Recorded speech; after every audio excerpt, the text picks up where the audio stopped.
Muy bien, ¿cómo les va a cada uno de ustedes? Estamos comenzando con otra serie más. Habíamos comenzado con la serie Realidades de la Nueva Creación y habíamos hablado, vamos tocando temas básicos y vamos como avanzando de a poquito. Estuvimos hablando sobre si la salvación se pierde o no, dejamos algunos puntos claros ahí. Tuvimos que tocar esos temas porque hay mucha gente que no tiene mucho tiempo estudiando las escrituras, entonces no se está congregando en ningún lado debido a la cuarentena, o nació de nuevo y no tiene un lugar donde congregarse, entonces vamos mechando un poquitito. Entonces la serie arranca siendo básica, realidades de la nueva creación, pero vamos tocando distintos puntos con el propósito de crecer y desarrollarnos espiritualmente. Hoy vamos a hablar de que nosotros tenemos un llamamiento digno y un llamamiento santo. Estuvimos también hablando acerca de qué es el ministerio, que también pertenece a esta serie que se llama Realidades de la Nueva Creación, qué es el ministerio, y estuvimos hablando acerca de todo lo que involucra. Si usted no lo escuchó, debería buscarlo. Ahí puede ir a nuestra cuenta, a nuestro canal de YouTube, que es Hernán Ariel Alcayaga, y en esa cuenta de YouTube ahí usted va a tener toda la serie completa para estudiar y para ver cómo son. Entonces, vamos a hablar acerca de que nosotros tenemos un llamamiento santo, un llamamiento divino.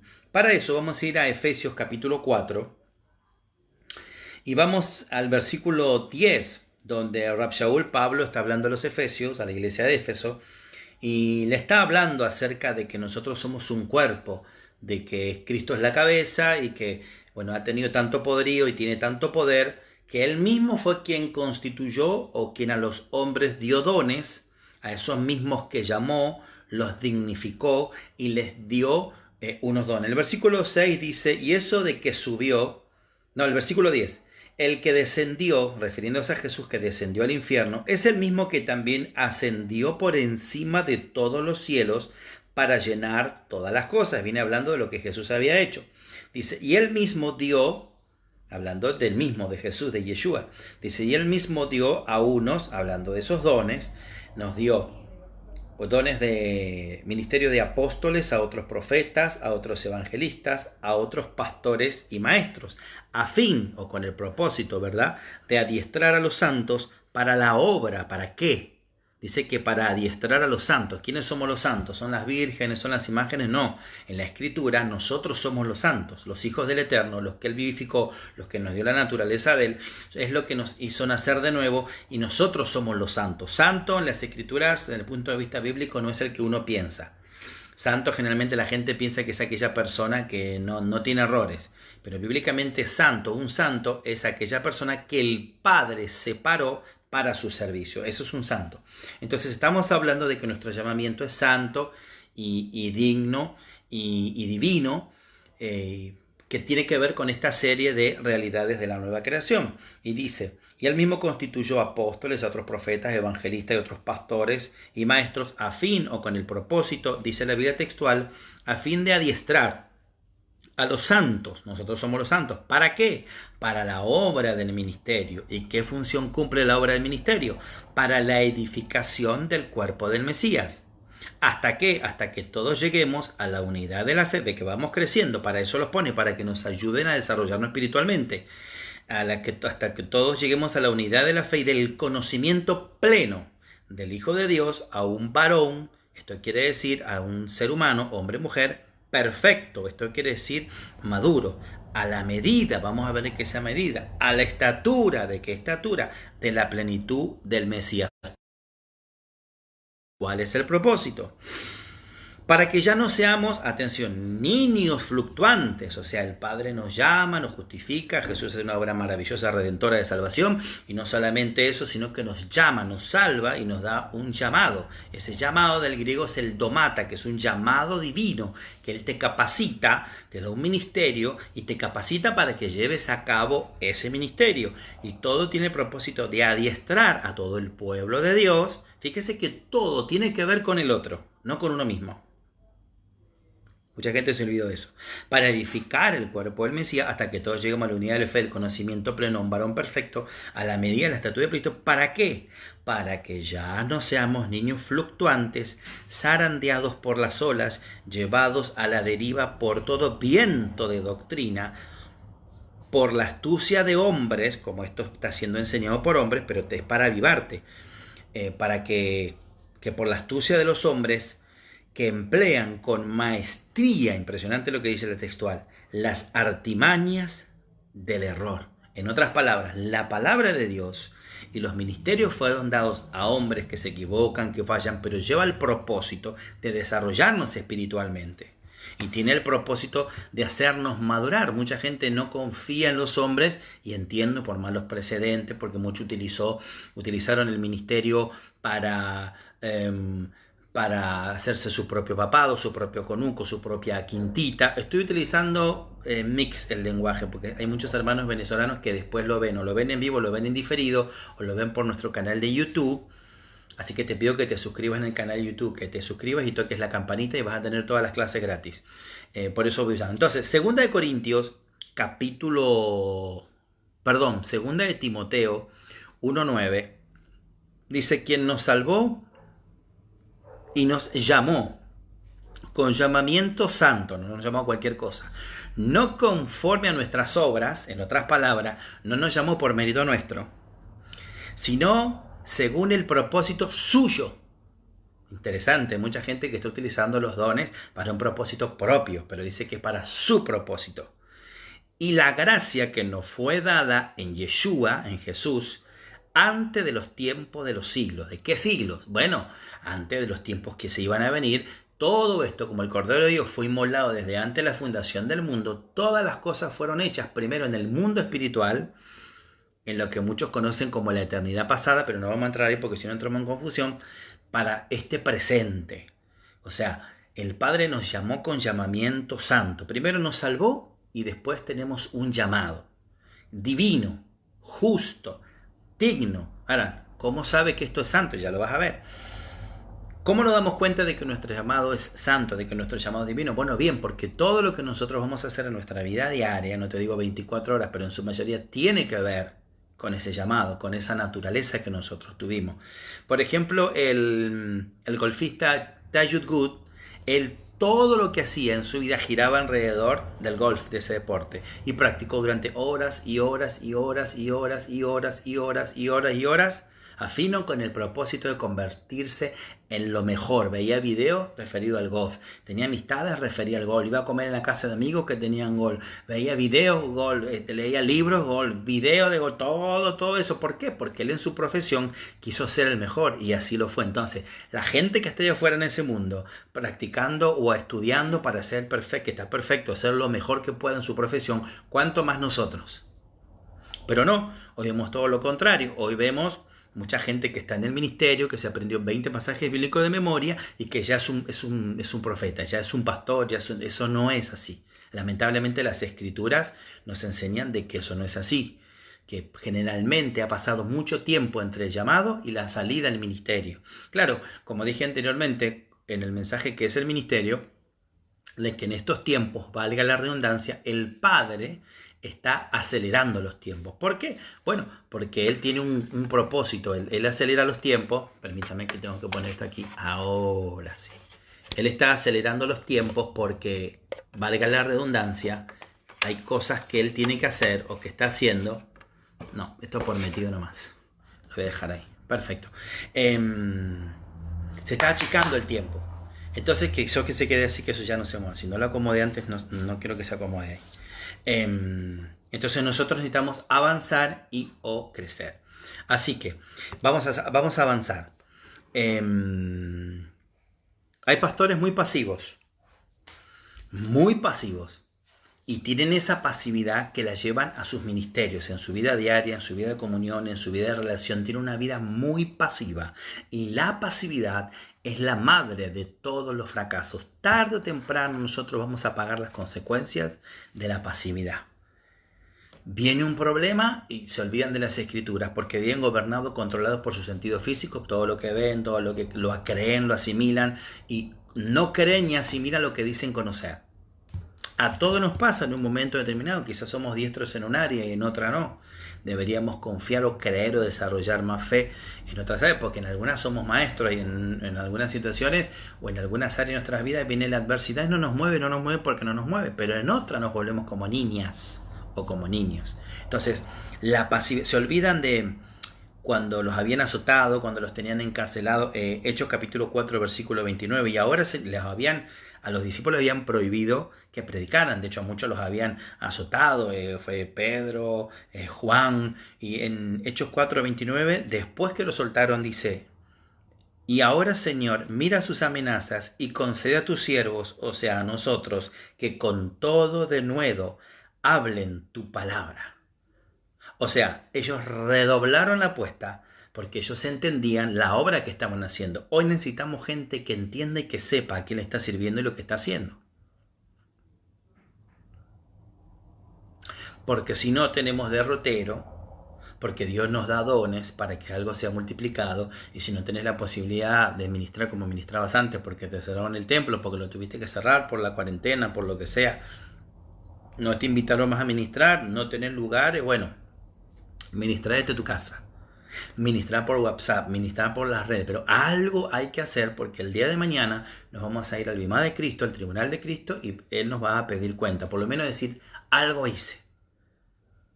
Por ahí no en su totalidad como hubiese yo querido, como a mí me hubiese gustado, pero lo hice. Ese es obedecer al Padre a medias para el Padre es no obedecerle. Obedecer al Padre a medias es no obedecerle. O uno le obedece en su totalidad o directamente no le obedece. Entonces, el Padre está levantando hombres y mujeres en un ministerio que no vivan dependiendo de los sentidos físicos. Y generalmente el Padre, cuando te llama a hacer cosas imposibles. Él no te llama a hacer cosas posibles. Voy a repetirlo. Cuando el Padre te llama a hacer algo que ante la lógica humana es imposible. Porque si Él nos llamara a hacer cosas posibles, nosotros nos agarraríamos la gloria después del resultado que hicimos algo posible y no se la damos a Él. Y si muchas veces el Padre nos manda y nos lleva a hacer cosas imposibles y hacemos esa obra no porque la hagamos nosotros, sino porque Él pone lo sobrenatural, y muchas veces nosotros le quitamos o nos agarramos la gloria, ¿cuánto más le agarraríamos la gloria si Él nos llamara a hacer cosas posibles? Entonces todas las cosas que el Padre nos llama a hacer cosas imposibles. Nada de que Él nos llama a hacer cosas posibles. ¿Por qué? Porque cuando le dijo a Moisés, a ver, agarra la vara, tira la vara, y la vara se convirtió en una serpiente. Después le dijo, bueno, ahora agarra la serpiente por la cola. ¿Quién va a agarrar una serpiente, lógicamente pensando, por la cola? Sabes de que te va a picar. Sin embargo, el Padre le quitó todo razonamiento, toda lógica, agarró la serpiente por la cola y la serpiente se volvió a convertir en la vara. Dándole a entender, yo quien te respaldo soy yo, y que hago cosas imposibles. Solamente necesita que vos y yo nos decidamos a obedecerlo. Pero nos cuesta, capaz que en un montón de áreas somos buenos y en otras no, como dije anteriormente. Bueno, gracias a Dios que dice, a mí me gusta porque dice que Dios nos llamó. En 2 de Timoteo 1:9. ¿Quién nos llamó? Gracias a Dios que dice que Él te conoció, que Él nos llamó, que Él nos conoció. Qué bueno que fue Dios y no fueron las organizaciones. Porque ninguna organización en el mundo nunca logró nada, ni ninguna federación, nunca. Todos los que lograron algo fueron hombres y mujeres, sin respaldo de nadie, que le creyeron a Dios por algo distinto, por un imposible, por algo loco. Y después las organizaciones, los fariseos, no digo que todas las organizaciones sean farisaicas, no. Estoy diciendo, ha sido el común denominador, a los hechos me remito. Quisieron apoyarlo. Pero al principio no la apoyan. Después Dios levanta una persona que le obedece. Las organizaciones no lo quieren, las federaciones, las asociaciones no lo quieren. Después cuando ven de que da fruto, ya se le ofrecen para apoyarlo, pero quizás el hombre se equivocó, o quizás no es que se equivocó, ese hombre que ellos después apoyaron quiso seguir haciendo las cosas a como Dios le decía o como él se le ocurría, y las organizaciones después te quieren bajar, y eso no es así. No me importa el nombre de tu federación, no me importa el nombre de tu organización. Una vez que Dios levanta, no hay hombre que te destituya, ni organización, ni nada. Vos no dependés ni de diplomas, que hay que tenerlos, y mientras más podamos, no por coleccionar diplomas, sino por conocimiento, estudiar, eso está de más que lo aclare. No estoy llamando que seamos unos improvisados, aunque es lo que sobreabunda, yo lo entiendo. Pero digo, no dependemos, nuestro ministerio no depende de tu llamado, ni de tus títulos, ni de tus doctorados, ni de tus credenciales. Son necesarias por un tema organizativo en esta tierra, pero nosotros no dependemos de eso. Los discípulos no tuvieron ningún tipo de credencial, no tuvieron ningún tipo de diploma. ¿A qué seminario fueron? ¿Que había escuelas proféticas? Pero claro, ¿había escuela de profetas? Sí, por supuesto, pero no todos. La gran mayoría asistía a las sinagogas y muchos fueron evangelizados por los discípulos de Jesús. Eso hay que aclararlo. Yo tengo que tener en cuenta cómo Jesús, para que sea mi modelo, desarrolló su ministerio. Jesús desarrolló su ministerio en dos cosas: en su relación con su Padre y en que Él sabía quién era. Jesús desarrolló su ministerio en dos únicas cosas: en su comunión y su relación con su Padre, y en que Él sabía quién era y a qué había venido. Si vos no tenés comunión con tu Padre y no sabes quién sos, el éxito de otro te puede atormentar. Pero cuando vos sabes quién sos en Él y tenés comunión con Él a través de lo que sea, de la oración, de la alabanza, sobre todo el estudio de la palabra, no tenés que competir con nadie, contra vos mismo. Porque vos no estás para agradar a nadie, ¿se entiende? Vos estás para obedecer. Nosotros somos hechura suya, somos su arte, somos su cuerpo. Usted, si no entiende quién es, ni sabe quién es, ni tiene identidad en Cristo, ni tiene claras las realidades de la nueva creación, y vive todavía con un espíritu de orfandad, que no es un espíritu en sí, sino una manera de pensar, una mentalidad, va a vivir imitando. ¿Qué quiero decir con esto? Una cosa diferente es uno relacionarse o sentirte identificado con el hombre o la mujer de Dios que el Padre marca para que dirija tu vida, tu ministerio, dirigir en el buen sentido, ¿no? Pero otra cosa es imitar, porque vos vas a ser el resultado de la unción donde vos te sentás. Vuelvo a repetir. Usted es el resultado de la unción de donde usted se sienta. Van a haber cosas que se te van a pegar de esa persona. Si la persona es desorganizada, si la persona no sé, tiene un área de su vida, puede que imites esas cosas, y eso está mal, porque vos tenés que imitar lo bueno, porque todo eso se va reproduciendo con la misma imitación. Ahora, si vos tenés una persona que tiene su vida recta hasta donde puede, que es una persona íntegra, que hace las cosas bien, maravilloso, pero vos siempre tenés que recordar que tu modelo a seguir no es ese. Vos tenés un modelo de alguien que admirás, un modelo orientativo, pero tu modelo por excelencia es Yeshua. No hay otro a quien seguir, porque te vas a desilusionar fácilmente de las personas, porque como es un ser humano, todos somos seres humanos, tenemos áreas buenas y áreas flacas. Efesios 4:7 dice: pero a cada uno de nosotros nos fue dada la gracia conforme a la medida del don de Cristo. Efesios 4:7, vamos a leerlo de la textual. A cada uno entonces nos fue dada la gracia según la medida del don del Mesías. O sea, nos fue dada una medida. La gracia es la palabra de charisma o de carisma. Eso significa regalo inmerecido. Es lo que siempre nos enseñaron, es un regalo inmerecido, ¿no es cierto? La gracia es la habilidad de obedecer a Dios por esa gracia. Sin la gracia no hay obediencia. Sin la gracia no hay obediencia. ¿Por qué digo que sin la gracia? Sin el regalo inmerecido de la gracia, porque vamos a andar pendientes de nuestras dificultades. Entonces yo tengo que obedecerle no en base a los obstáculos que se me presentan en la vida, sino en base al llamado divino que me fue dado por gracia, para servirle, para hacer las cosas que Él me pide. Entonces, gracia, medida, gracia significa lo mismo. En el Antiguo Testamento nos enseñaron que es favor, pero En el nuevo pacto es gracia. En los círculos evangélicos se nos enseñó que es regalo inmerecido. Y es cierto. Pero a veces te lo ponían con una carga emotiva. Te veas esto estúpido, pero no te lo mereces. Te veas este cacho de pan, pero hoy tenés que pasar hambre.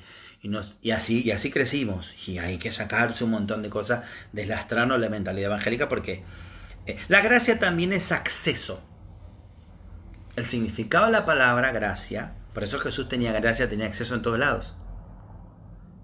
Él caminó desmedidamente, ya se lo voy a notar.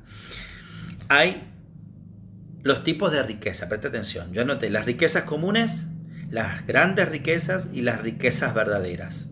Las riquezas comunes, el dinero que buscamos diariamente. Tu quincena en Venezuela, nuestra mensualidad en Argentina, el dinero que necesitamos para vivir. Las grandes riquezas son los millones. Y las verdaderas riquezas son unción, poder y gloria. Unción, poder y gloria. Teniendo las verdaderas riquezas atraen todo lo demás. Por eso hay mucha gente que se centra en tener la riqueza. Pero si vos te centrás en obedecer a Dios, en tener un ida y vuelta, y te llenas de su poder, su gloria y su unción, las cosas vienen solas. Se cumple el principio de Mateo 6:33. Mas buscad primeramente el reino de Dios y su justicia, y todas las cosas vendrán por añadidura. Porque los gentiles buscan tales cosas. Los gentiles, los no hijos del Eterno, los perdidos, están desesperados por eso. Y en este tiempo que no hay trabajo, que se están cerrando los negocios, están igual. Buscando, viendo de qué manera hacer. Nosotros también tenemos que subsistir, pero desde otra perspectiva, desde otro objetivo debería ser. Entonces, las grandes riquezas se atraen, los empresarios. Para llegar a ello necesitamos que acceso a lo que estábamos hablando. Hay gente que echa a los empresarios, echa de sus iglesias a la gente de dinero porque como que no entra en los 5 dones ministeriales, ni es pastor, ni es evangelista, ni es profeta, ni es apóstol, ni es maestro. Entonces no, pero eso no es así. Vos tenés que enseñar bajo la unción de esos 5 ministerios y llevar esa unción, ese avivamiento, esa mentalidad a todas las áreas, en todos los estratos sociales. Entonces no podés limitarte al ambiente artístico, al ambiente del empresariado, al ambiente televisivo, al ambiente del comerciante. Vos tenés una influencia. Ahora, acceso no solamente a eso, sino al Padre. Acceso... A ver, la gracia no es gracia si nosotros no las tenemos que ganar. La gracia no es gracia si nosotros no las tenemos que... Es un regalo. Si yo tengo que trabajar por ella, entonces es mi esfuerzo, las consecuencias de mi esfuerzo. Que hay que hacerlo, pero por supuesto, pero para la gracia no tenemos ningún tipo de esfuerzo que nosotros hacer. Seguimos. Podemos crecer como Jesús crecía en gracia, en sabiduría y en estatura. Dios nos va a dar acceso a gente que está en lugares que nosotros no podríamos llegar y tenemos que tener una mentalidad abierta para poder saber atenderlos, para saber guiarlos y para usar la astucia que el Padre dijo, mansos como la paloma pero astutos como la serpiente. Porque hay gente que tiene un empresario enfrente, que tiene un productor de televisión importantísimo, que tiene un artista o que tiene, no sé, algún político y se frena, le dice, no, ¿qué? Se te acerca y dice, sí, ¿en qué te puedo decir? No, quería pedirle la luz para mi barrio, si no nos puede dar plata para comprar unas Biblias.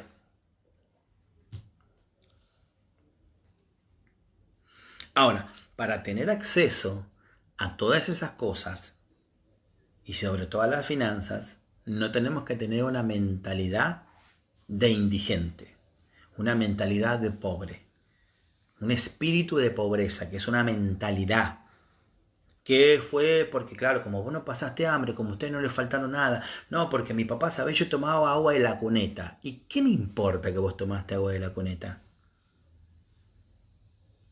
Mis hijos no saben lo que es pasar necesidad. No tienen que saberlo. Vamos desde la base.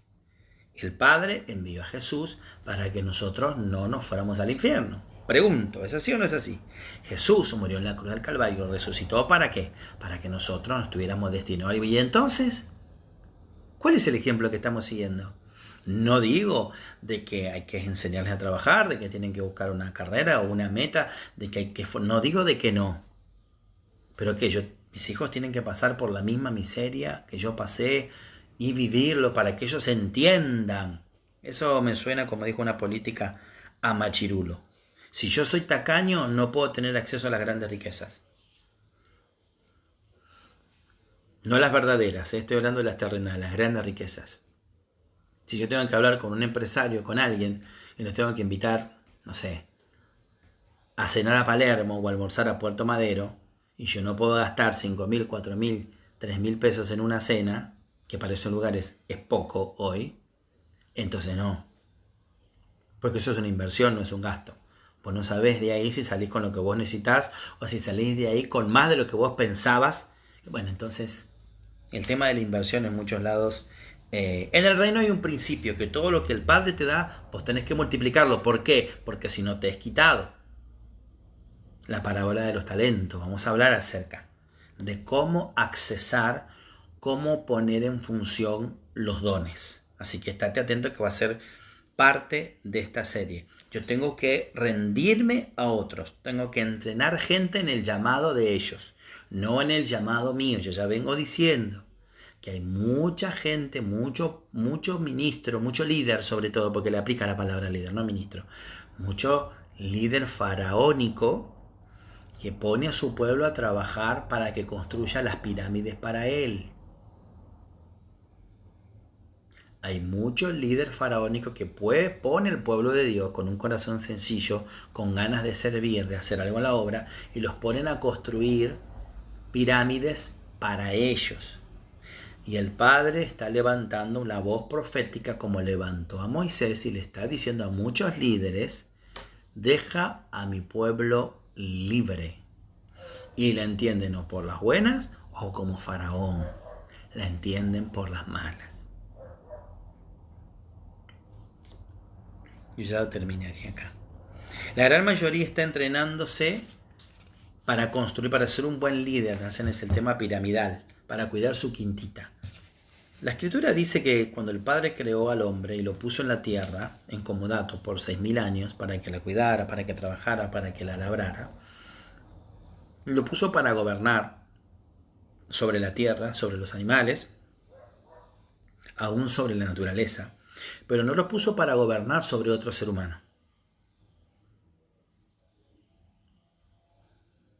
Vuelvo a repetir, cuando el Padre creó al hombre y lo puso en la tierra, lo puso para gobernar sobre toda la creación, menos otro ser humano. Hay un golpe para el tema de las coberturas, la mentalidad de las coberturas evangélicas, que funcionan como si funcionara una franquicia. Todo igual, todo igual, todo igual, todo igual. ¿Y dónde está la creatividad del Espíritu Santo que Dios le puede dar a una persona? Todo igual, y cantás estas canciones y haces lo otro. Lo entiendo en la red de mercadeo y en el mundo de los negocios. Perfecto, vos vas a una casa de comida rápida y te tienen que atender en esta casa y en la otra igual y en la otra igual y en la otra, porque es una franquicia. Ahora, no podemos manejar y hacer funcionar el ministerio como si fuera un negocio. ¿Está bien la parte organizativa de una empresa? Perfecto, maravilloso. ¿Que lo lleves al ministerio? Sí, pero cuando vos ves a la gente, las vidas como números, entonces estás equivocado.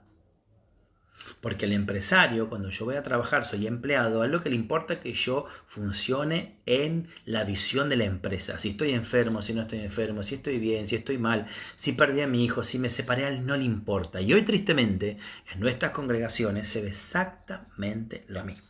Bueno, si yo no soy un buen mayordomo, de las cosas se me quitarán. Gracia, sabiduría y estatura. En eso que le decía Jesús. La sabiduría te enseña a usar, voy lento, la sabiduría te enseña a usar el favor, la gracia o la medida. Dice que a cada uno nos dio una medida.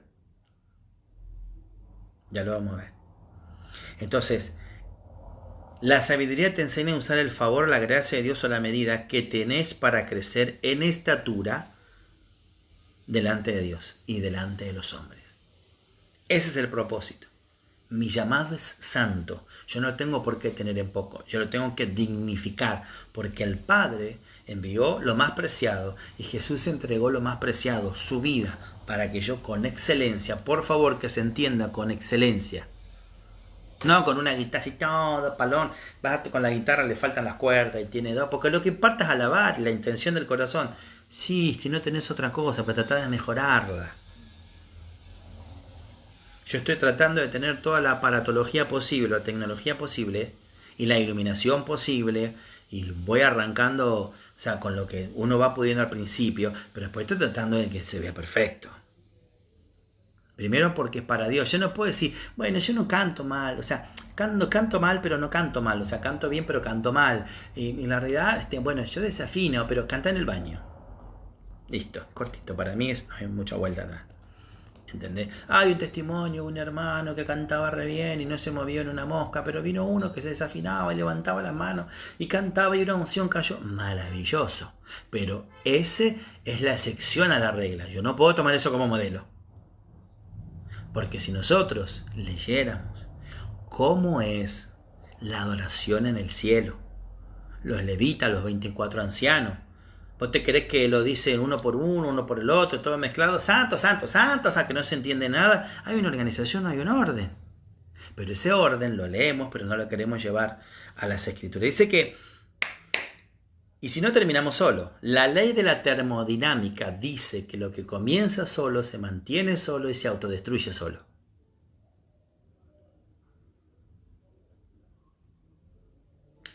Segunda de Corintios, para terminar, 10.3. Segunda de Corintios 10.3. Vamos a leerlo. 10.13, perdón. Segunda de Corintios 10.13. Fíjese lo que dice.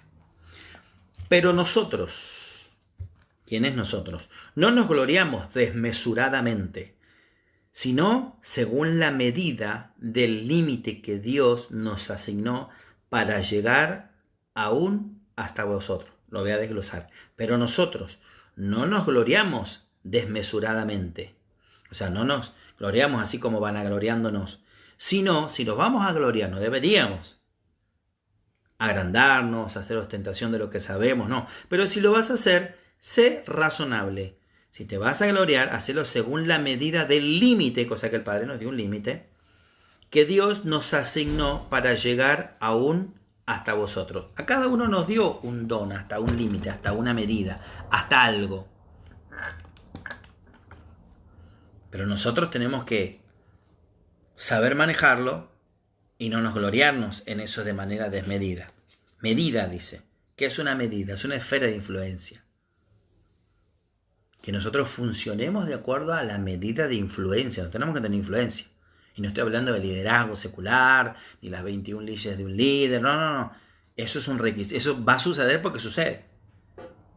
Por eso nosotros tenemos que tener cuidado con lo que hacemos, lo que decimos, porque Moisés le dijo, vos serás para este pueblo, vos serás para este pueblo como un Dios con minúscula. Entonces tenemos que tener cuidado de lo que hacemos y de lo que decimos. ¿Me siguen? Dice que nos dio una medida y un rango de autoridad. Donde dice que nos dio una medida es la palabra regla, o sea, metrón. Cristo es el único que caminó con la unción sin medida, pero cuando ascendió a los cielos nos dio de su manto, agarró de sus medidas y puso en cada uno de nosotros una de ellas. A nosotros nos dio un metrón, una medida. Con esa medida Dios nos dio una esfera de influencia. Entonces, deja de andar pidiendo tantas confirmaciones, deja de dar tanto y empezá a moverte. No queda otra que te tenés que mover de alguna manera, como sea, hablar con un vecino, evangelizarle, hace algo, pero movete. No puede ser que vos no estés moviendo y que no estés haciendo nada. Algo tenés que hacer, de alguna manera, porque Él nos bendijo y dice que a nosotros mismos nos justificó. Dice que nos llamó digno, nos llamó santo, nos llamó sadik. Sadik son justos. Y si Él nos justificó y nos llamó justos, todo lo que viene junto con esa salvación, el llamado también es santo y es justo. Así que quiero mandarles mis saludos a cada uno de ustedes. Espero que esto les haya sido de bendición y que saquen muchos grillos y muchas cosas religiosas que a veces tenemos. Le pedimos por favor que se suscriban a nuestro canal de YouTube que se llama Hernán Ariel Alcayaga, que se suscriban, que le den a la campanita y ahí van a tener acceso. Este mismo video que ustedes están viendo ahora en vivo va a ser subido a nuestra cuenta de YouTube y ahí queda. Una vez que vos entras ahí, elegís la charla, la conferencia que te guste y la podés compartir con quien vos quieras. Desde ya, muchísimas gracias y seguimos en contacto. Bendiciones.